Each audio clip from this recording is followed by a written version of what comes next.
Kung kunyari, may team ako, tapos sino gusto kong gold din. Kung hindi available si Oheb, Super Marco ako. Pero si Domi nga ngayon, parang nasa ano siya ngayon eh, nasa top 1 or top 2 sa mga marksman ngayon eh.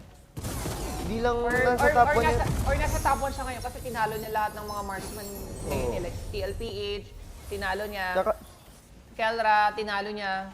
Which is patuloy naman kahapon, 3 games na lamang si Doming sa 1v1 sa lane. hindi, ang kay Super Marco kasi parang kahit natatalo sila, siya yung nakaka-hit, nakaka-farm. Siguro mas napapansin mo lang sa Super Marco kasi lagi silang patalo. Kaya mas nanonotice mo lang na parang mas binubuhat niya. Pero in terms of buhat factor, ang lakas din ng buhat factor ngayon ni Doming.